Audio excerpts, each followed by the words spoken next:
All right, what is going on, Ranger fans? Welcome to a weekend edition of 407 Rangers. I am your host, Raymond Tapia. Make sure you leave a like, subscribe, and a comment. Turn on your notifications when I'm about to upload a post or go live on the stream or do highlights.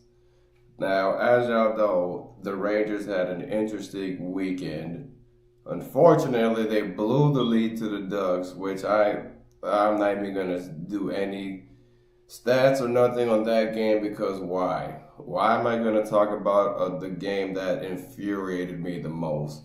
That game was right up there with the Calgary game because it was like how y'all had a 3 goal lead and you blew it.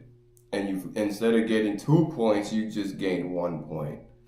So Rangers technically could have at least gotten 4 points out of this road trip, which I mean it is what it is.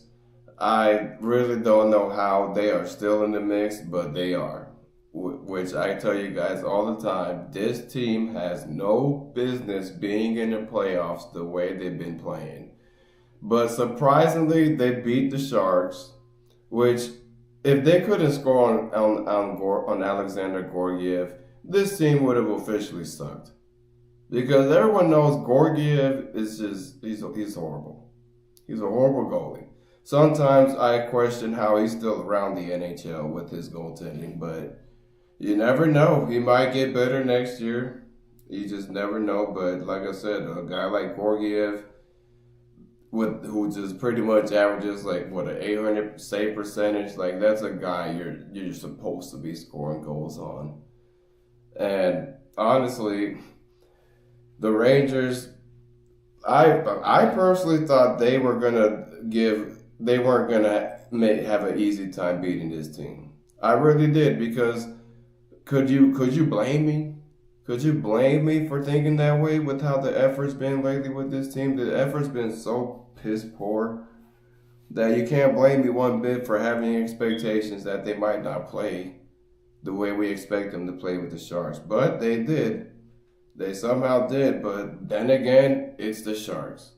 Yeah, they have a bright future ahead. They got Macklin Celebrini and they got Will Smith, and those two guys are already playing good together. But this is a team that, if they had lost to this team, I promise you, Ranger fans, this would have been the cue for me right here to say, I can't watch any more of this. Like, they have 8 more games left, and you guys know the schedule is absolutely still brutal for this team. Now, Artemi Panarin and Adam Fox almost had Hatties, so they pretty much combined for 4 goals. And then you had Vincent Trocheck score a goal as well, and Johnny Brodzinski, and JT Miller with 2 assists, and Brendan Hoffman with the assist as well. And Vinny Trocheck had an assist and a goal. And then Mika Zibanejad with the assist, and Will Borgen, and Keandre Miller, and Schneider, which Keandre Miller is... that man is hilarious, bro. Oh, man. It just never goes away with Keandre Miller. Does the same, like, he's the same player that allowed the Sharks to score, man. The only goal for that team, but... I don't know, man. I mean, it'll be interesting to see what they do with him in the offseason because apparently his agent is asking for more money. But I got to be real. The way he's been playing, I truly don't know if he deserves more money. I mean, yeah, he had his moments where he did some clutch goals and he has his games where he plays good. He makes you forget that he gave an infuriating night the other day, but it's tough to say that Keandre Miller deserves an extension because even with his moments, it still doesn't feel like it's extension worthy, man. I'm just gonna be so real. And Jonathan Quick, of course, he had a spectacular night because he only allowed 1 goal and he had 21 saves. Sorry, guys, and of course a 955, damn near 1,000% on the save percentage. So.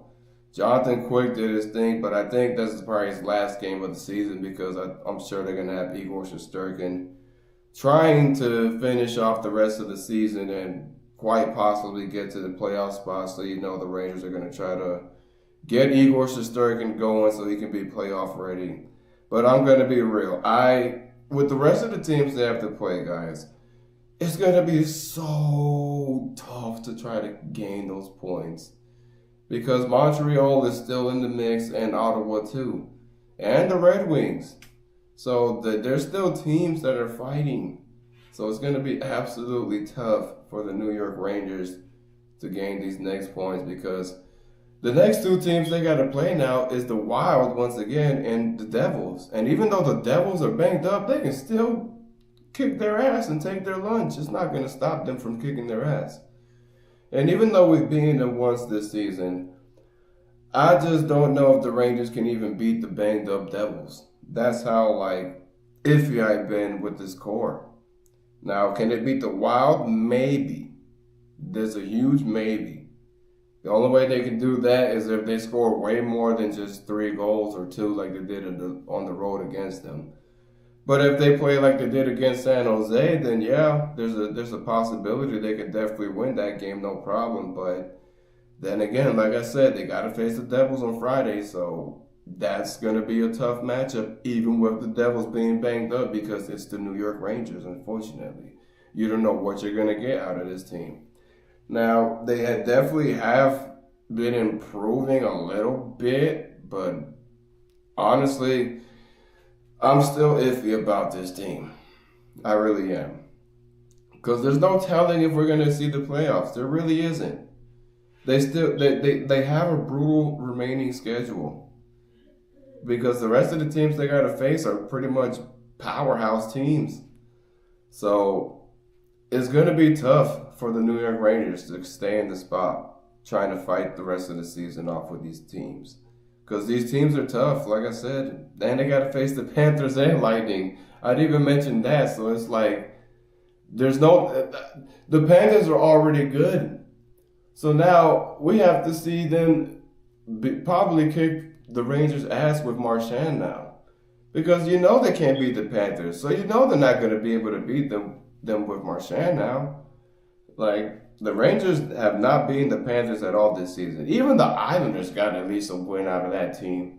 That's the crazier part. They let the New York Islanders get a win before they did. That's the most diabolical part about that situation. But I will keep you guys updated on Wednesday. I'll probably have to watch a replay of that game because I'm going to have to go to practice that day. So there's no telling if I'll be able to catch any time of the game unless I do a replay of it. So I'll see how the game looks and tell you how it goes. But thank y'all for tuning in. And let's go Rangers. Hopefully they get to the wild card.